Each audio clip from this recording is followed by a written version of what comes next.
I only tell the truth.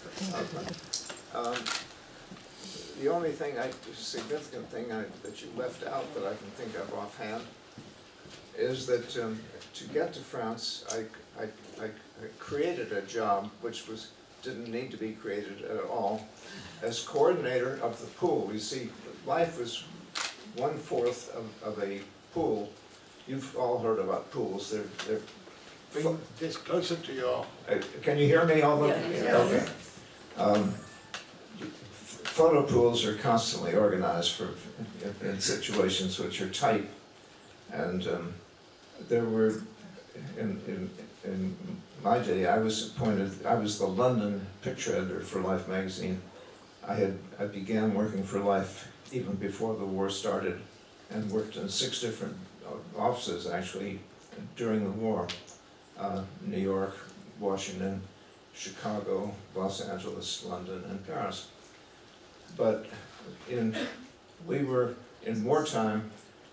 Life belonged to a 4-way pool with AP, the agency which then represented UP and International, and Life was the glamorous place with the expense accounts. The pool photographers were happy to have us do them favors, and okay. So I created a job for the pool, knowing that they didn't really need me, so I could get to Normandy. I just felt somehow that if I was going to tell photographers what to do in wartime, I should experience a little of it myself. It was a sort of a stupid thing to do because I had 2 little kids back home, a son whom I had never seen, and so the letters I wrote were full of pleasant details. I was telling my wife what a joy it was to be in France, which wasn't entirely true, but actually I can't complain. So, that's a great. It's a great story. I mean, now that we're here, the book has been very successful. You've been recognized as a significant photographer. Looking back at all this, what are your thoughts today? I mean. Well, I have mixed thoughts about today's world of photography. It's gone digital, as you all know, and it's so easy to take pictures. In my day, it was tough. I mean, you not only had to take the picture, it had to be developed somewhere, and all the pictures that were taken in Normandy had to be sent back as exposed film to London to be processed there, and then the London Life had a darkroom in the London office on Dean Street. Can you hear me? Yeah. Okay. We had 4 or 5 men, young men, because older men were all drafted, and there has been some controversy about the young man who supposedly ruined Robert Capa's film, by hanging it in a drying cabinet and turning heat on, which wasn't true. It wasn't at all. At any rate, everybody now is concerned about technical things like that, which I don't think are terribly important. But what is important is the images that survive and what they have to say. And fortunately, I think mine do have something to say. I think they have something to say about France. They have something to say about war also, don't they? I think so. I was not covering combat per se. A couple of the pictures you saw were taken under fire, but that just happened to be there. But what I did, I was sleeping at the First Army Press Camp, which was a chateau in Vuilly, and they had tents in the grounds. I've been there just even recently. It's now a tourist spot. You can spend a very pleasant time there. They take 6 tourists at a time. But anyway, I can't remember what I was. No, not war and photography. Okay. So my normal job was to go out every day with a photographer. Not only live photographers, but I would go one day with an AP photographer, another day with a UP, another day with international, but mostly with life, I have to admit, partly because there were more live photographers there, and they were my buddies. But I had never worked as a professional photographer. I had worked with the world's best professional photojournalists, and I worked in publications which were really important: Life magazine, Washington Post, New York Times, and I was for 7 years. I was the international editor of Magnum Photos, and dealt with publications all over the world. But anyway, I think I'm so glad that Bob and Pat became enthusiastic, because I think I have to admit there's something there. And yes, I mean, it would be really sad if this had not happened. I think you bring to a knowledge of that time something really important. I think this might not. Do you hear me well enough? I speak loud? Okay. Actually, if any of you have questions along the way, just jump in. Just wave your hand, and you won't have the opportunity that often to meet somebody who will turn 99 on December 7th, and we'll wish him a happy birthday at the end of this, because you might not see him on the 7th of December.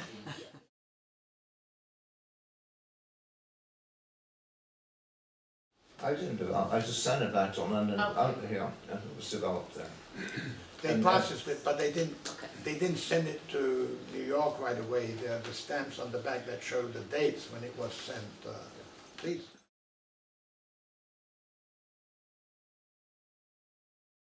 That's Rolleiflex format. There isn't no other. Only square. That's Yeah, the all. Rolleiflex is a square. They're beautifully composed in the square format. I can't imagine they could have worked any better other than the square. And actually, in the book, the images are shown as the way they were photographed. There is a black border around it, very deliberately, to clearly indicate that none of the images were cropped, tampered with. They are the way John took them, probably what he saw in that frame. Most photographers at that time were working both with Rolleiflex cameras and 35mm cameras, Leicas in particular. Robert Capa. Robert Capa is known for his rectangular shape 35mm, 24 by 36mm frames. But he also photographed, particularly in color, with a Rolleiflex himself, and those were 6 by 6 centimeters or 2¼ inch frames. So on 120mm film, on a roll of film, there were 12 images. John photographed 14 rolls, hence 168 images.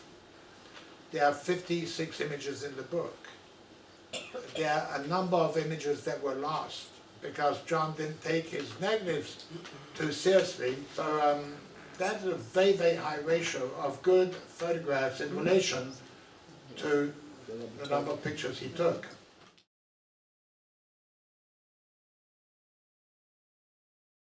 I've taken occasional photographs, Yeah. but never covered, went out on.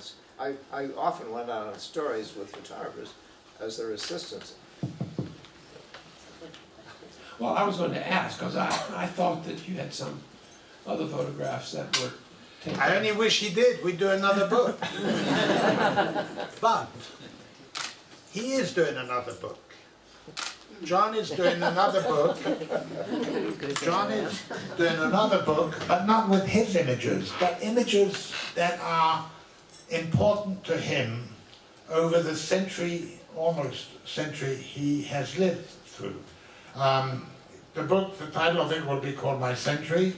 Could you just say a few sentences and then we'll get back to World War II? And I'll show you the cover. Okay. My friends and colleagues have persuaded me that I should do a book. It didn't take much persuasion. But when we found in the files a picture, a portrait, you could call it, of me by Henri Cartier-Bresson, taken one day in 1958, I think when I was waiting for him to go to lunch. And I was just sitting in his parents' apartment where he was living at that time. And he made a picture which is more or less inspired the book. And now there are over 500 pictures chosen for this book. And we hope, the deadline, of course, is my deadline, which ain't so far off. We can turn the lights off for a second, if you don't mind, and look at John. What year was this taken? Magnum has traced it to 1958. 1958, by Henri Cartier-Bresson, John Morris. I mean, it hasn't changed it much. No. Anyway, the thing that I have been terribly lucky. I've worked with a tremendous number of photographers, many of whom are important in the history of photography, and particularly of photojournalism. And I've also known some who were just plain photographers, like the Weston boys that once chased me down a highway in California. And also I've been lucky in that I worked under some top editors at the New York Times, under Abe Rosenthal, at Life magazine, under Ed Thompson, who was, I think, perhaps the best magazine photo editor of all time. And anyway, I shouldn't go on. Yes, and let's go back to his photographs and the book, Somewhere in France, Quelque part en France, that was published just over a year ago, on the occasion of we made it coincide with the 70th anniversary or commemoration of D-Day, so that was 2014, and maybe we'll have to reprint it for the 75th anniversary when John will go back to Bayeux and attend the commemorations there. That book remained for me a very, very important book, just because of its historical content and dimension. And as I was saying earlier, the combination of his words, these letters he was writing to his wife, the very, she said about pleasant things about the French, but they were all things that you were really convinced about. So that was one aspect. The images show us something else, and then other texts like the dispatch from, and add an additional layer. What is extraordinary also is, speaking with John 70 years later, 69 years later when we did the book, he had such memory of what happened, not necessarily of the exact date or the exact place this or that event took place, a situation depicted in his images took place, but of the whole context, of the circumstances, of the individuals who were there, Ernie Pyle and Hemingway and Capa, and lesser known people, the butcher, the French people he encountered. And that is what I think gives it an extraordinary dimension. We have a few questions here, 1, 2, 3, please.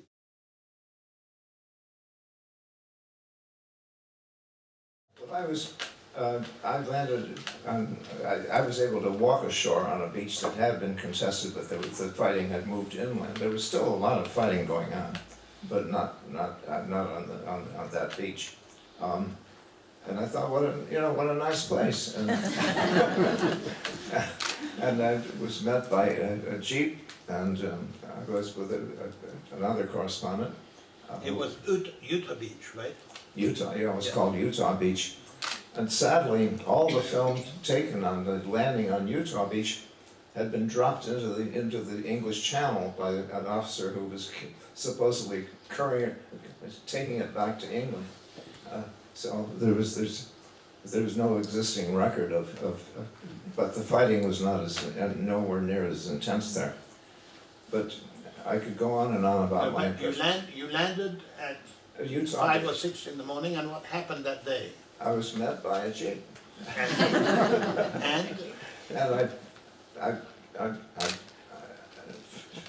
somehow got to Bayeux, which was not badly hit at all, and slept. My first night in France was at the Lion d'Or, which wasn't too bad. But then from that time on, I slept mostly in a tent at Louis. But my tent mates were Robert Capa and other correspondents from time to time, including Ernie Pyle and H.R. Knickerbocker, and anyway, it all sounds very glamorous. That I dug a ceremonial foxhole one night, but never slept in it.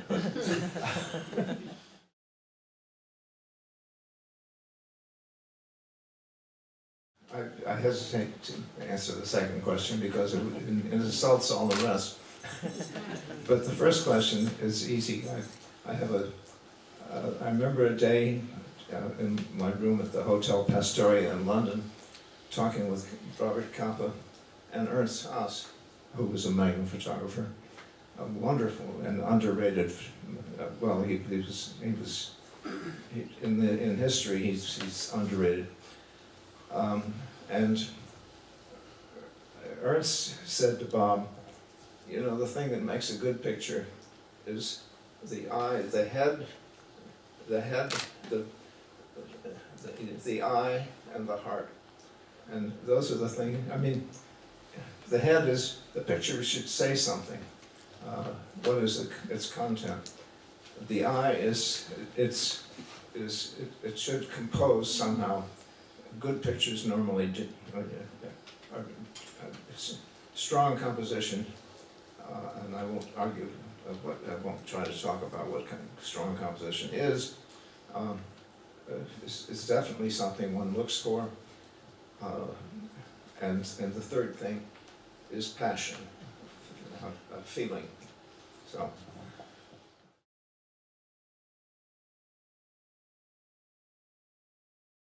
I would guess, it's just a guess, that the average age was not too far from mine.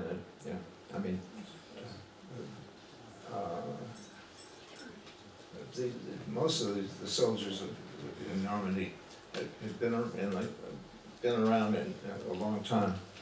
Yeah. Thank you.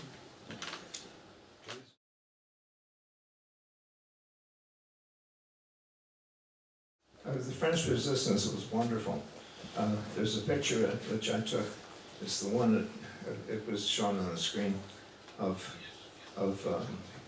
3 men at Saint-Malo, and one is a French resistant. One had fought for in the Republic in Spain and was a refugee from the Spanish Civil War. And the third was a GI. And the spirit of the resistance was fabulous. And one thing that I am glad to talk about is the suffering of the French has not been spoken of enough in my judgment. As many French people died on D-Day as Americans, and the bombardment of France often killed innocent people, and also so the casualty. I'm a passionate anti-war person. I am terribly upset about the direction America has taken in recent years. It was spoken of by Dwight Eisenhower as the military-industrial complex, which is still in charge of America. We have a corrupt Congress, thanks to the military-industrial Congress. It's a good title. So the fact that elections are for sale now is a constant shock to me.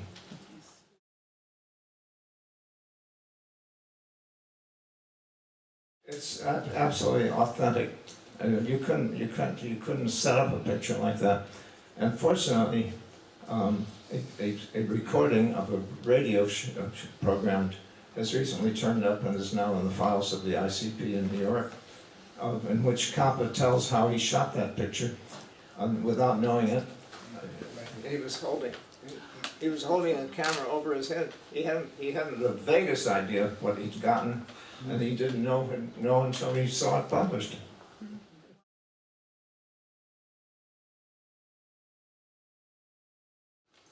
These were the, this was only 6 weeks after D-Day. Yep. Fighting was heavy, fierce, brutal, all over Normandy and Britain. There was no time for baseball. Baseball took place later. Once, things had settled down, and but it's only later on. I think maybe a number of months, maybe more than that. Not at that time. There's something I'd like to add to my biography. It hasn't come up. After 14 months overseas, life gave me a job running the Chicago Bureau, which sounded good because that was my hometown. But the Battle of the Bulge occurred, and I was soon drafted. So I was in basic training at Shepherd Field, Texas, when the bugle sounded, announcing the end of the war in Japan, and I had arranged to get orders to work in the Pentagon. So I have seen the military from both the very bottom. I used to claim to be the only private in the Pentagon, to the top, and because I was working with top intelligence people on and it was the picture editor of the final report to the Secretary of War from the Commanding General of the Air Force.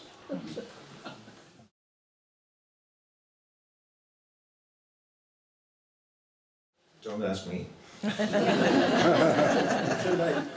Well, there's a future as long as there are photographers who wish to use the film, and many are still doing it. So, and you have the last question.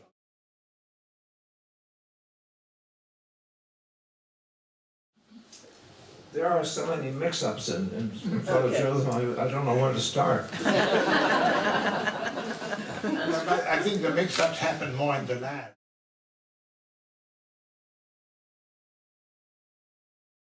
The Omaha Beach, we got late on June 7th, we got a package including film, 4 rolls of 35 millimeter. The Capa said all the action is in the 35, and so we were under terrible deadline pressure. I ordered it be processed as fast as possible. A few minutes later, a darkroom lad came running into my office saying, "It's all ruined, you were in such a hurry for prints. I put it in the cabinet to dry, hung the film in the cabinet to dry, and the emulsion must have run from the heat." Well, it turns out that emulsion apparently doesn't run from the heat, but that's what he thought.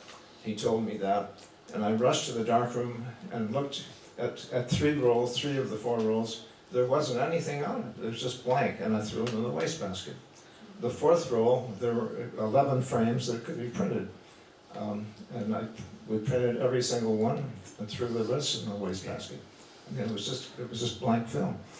So that's the famous film.